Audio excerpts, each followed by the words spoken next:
दोस्त भी हैं, उनको हम इस प्रोग्राम में अपने वेलकम करेंगे। अबूज़र साहब, बहुत शुक्रिया आपके वक्त का।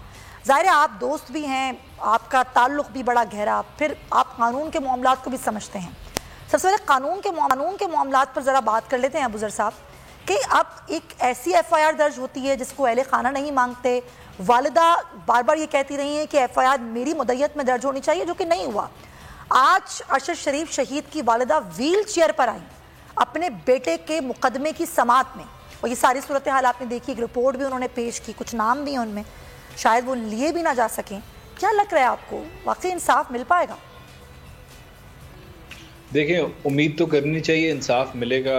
सुप्रीम कोर्ट ऑफ पाकिस्तान ने एक्स्ट्राऑर्डिनरी एक नोटिस लिया, सू मोटो लेट लिया, ऑल्दो ये मेरे ख्याल से 2 दिन ही ले लेना चाहिए था। इसको 43 दिन लग गए इस नोटिस को लेते लेते। सब ने लेटर लिखे, प्राइम मिनिस्टर ने लेटर लिखा, उसके बाद पूरे पाकिस्तान ने लेटर लिखे, फिर आखिरकार सुप्रीम कोर्ट ऑफ पाकिस्तान ने इसमें सू मोटो ले लिया। तब जब सुप्रीम कोर्ट जब किसी चीज़ का सू मोटो लेती है तो उसमें फिर जो इन्वेस्टिगेशन एजेंसीज होती हैं या जो हुकूमत वक्त होती है, फिर उनकी जो सीरियसनेस होती है वो उसको आप फॉर ग्रांटेड नहीं ले सकते, तो क्योंकि सुप्रीम कोर्ट में जवाब देना होता है। तो इसमें देखें, एक तो पुलिस ने जो गैर कानूनी मेरे ख्याल से जो अमल किया वो तो ये था कि तो वेट करना चाहिए था कि उनकी, क्योंकि उन्होंने इन्फॉर्म कर दिया था फैमिली ने कि हम दरख्वास्त खुद दे रहे हैं कंप्लेंट जो है FIR की रजिस्ट्रेशन के लिए, तो उन्होंने वेट नहीं किया और अपने ही मुद्दत में दर्ज कर दिया।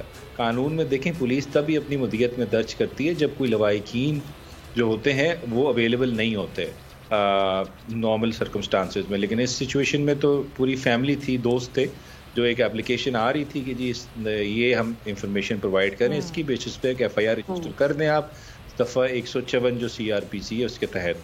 लेकिन पुलिस ने फुर्ती दिखाई, बिल्कुल सुप्रीम कोर्ट का जो ऑर्डर था कल का, उसको भी इतना मलूज़ खातिर नहीं रखा और FIR रजिस्टर अपनी ही मुद्दत में कर दी, जिस तरह इमरान खान साहब के केस में एक बदनीति दिखाते हुए पुलिस ने FIR रजिस्टर की थी उनकी कंप्लेंट इग्नोर करके।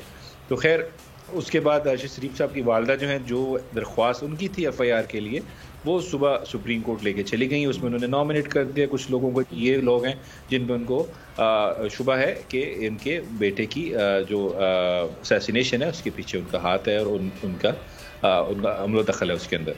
तो फिर देखें, सुप्रीम कोर्ट ऑफ पाकिस्तान ने कहा एक GIT बनेगी जो इस सारी चीज़ को इन्वेस्टिगेट करेगी। अगर इम्पार्शल तरीके से, इंडिपेंडेंट तरीके से, फेयर तरीके से अगर वो GIT इन्वेस्टिगेट करती है तो मेरे ख्याल से जो काफ़ी चीज़ें हैं, जो अवामिल हैं, जो अफराद हैं जो इस सारी पूरी साजिश के पीछे इन्वॉल्व थे, उनका तो अच्छा अबूज़र साहब, एक बात बड़ी इंपॉर्टेंट है कि अब इसमें जो तहकीकात आगे ज़ाहिर GIT करेगी, अब वो होगी कैसे? यहाँ तो स्टेट टू स्टेट वाला मामला है ना, कि एक दूसरी स्टेट में ये सारा मामला हुआ है, वहाँ की पुलिस मुलव्विस है, उनको किस तरीके से शामिल तफ्तीश किया जा सकता है, कानून इस हवाले से क्या कहता है?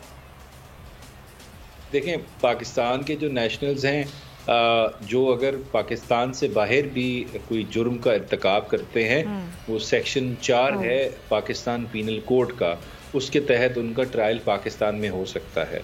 लेकिन जो हमारे नेशनल नहीं हैं, जो बाहर के लोग हैं, अगर वो किसी जुर्म का इर्तिकाब करते हैं तो फिर उनको अकाउंटेबल करने के लिए स्टेट टू स्टेट ट्रीटी होती है, कोई इंटरनेशनल कन्वेंशन होता है, उसका होना ज़रूरी है। लेकिन मेरे ख्याल में पाकिस्तान और कीनिया की कोई ऐसी अरेंजमेंट नहीं है। चलें ठीक है, नहीं है, लेकिन एटलीस्ट अगर यहाँ पे किसी ने उस मर्डर को जो कोल्ड ब्लडेड मिस्टीरियस मर्डर हुआ है अरशद शरीफ साहब का, अगर उसको यहाँ पे किसी ने प्लान किया है, वो एडिंग और अबेटिंग में शामिल है पाकिस्तान में, और फिर कुछ लोग अगर हैं यहाँ के हमारे शहरी ही जो बाहर रहते हैं और उसकी प्लान की एग्जीक्यूशन में उनका कोई रोल है, तो उनका तो ट्रायल हो सकता है ना, इन्वेस्टिगेशन हो सकती है। अगर हम फॉर एग्जाम्पल इंडियन नेशनल जो वहाँ का, जिसका पाकिस्तान से कुछ लेना देना नहीं है, उसको तो हम कुछ नहीं कर सकते। हम ये कर सकते हैं कि उसके खिलाफ कीनिया के अंदर दरख्वास्त दे सकते हैं कि इसका केस चला जाए, उसको सजा दे कीनिया की हुकूमत। लेकिन जो हमारे नेशनल है, जो बाहर रहते हैं या पाकिस्तान में रहते हैं, उनके खिलाफ जो केस है वो तो पाकिस्तान की हुकूमत जो है यहाँ पे चला सकती है और उनको कटहरे में लाया जा सकता है, पूरा एक क्रिमिनल केस चलाया जा सकता है। इसमें कोई दो राय नहीं है, कानून इसमें बहुत क्लियर है इसमें। लेकिन ज़रूरी ये है जो इन्वेस्टिगेशन है उसमें मेरे ख्याल से कोई स्ट्रॉन्ग इंडिपेंडेंट जो लोग हैं वो इसको करें। अदरवाइज देखें हुकूमत वक्त जो है उसका यहाँ इसमें बड़ा सस्पिशियस और डुबियस रोल है इस पूरी जो एपिसोड है शुरू से लेके आखिर तक। तो इस वजह से उनसे एक्सपेक्ट करना कि वो एक बिल्कुल इंडिपेंडेंट इंक्वायरी या इन्वेस्टिगेशन होगी उनके अंडर, तो मेरे ख्याल से ये एक और मुमकिना और बिल्कुल आप सही कह रहे हैं कि स्ट्रॉन्ग इंडिपेंडेंट इंक्वायरी है वो तो बड़ी ज़रूरी है, लेकिन एक मुमकिना पेचीदगियाँ क्या हो सकती हैं अगर हम इस पर बात करें तो? देखें, सबसे मेन काम तो जो होता है जब एक एफआईआर होती है उसके बाद अगर इसमें देखें अदालत कहती है कि दूसरी एफआईआर जो अरशद शरीफ साहब की वालदा ने दी है उसको रजिस्टर करें, मेरे ख्याल से वो तो अदालत नहीं कहेगी आज की प्रोसीडिंग्स के बाद मैंने उसको जो जिस तरह जांचा है पढ़ता है, मेरे ख्याल से अदालत ने कहा था कि आप अपना बयान रिकॉर्ड करा लें, इसी चीज़ को बयान बना दें, तो वो भी ठीक है। उसमें ये होगा कि जो 161 का बयान होगा अरशद शरीफ साहब की वालदा का, उसमें जो वो अपना एफआईआर में जो वर्जन देना चाह रही हैं वो उसी को बयान के तौर पे पेश कर सकती हैं, फिर वो रिकॉर्ड का हिस्सा बन जाएगा, तो फिर उस एंगल से भी मैटर को इन्वेस्टिगेट किया जाएगा।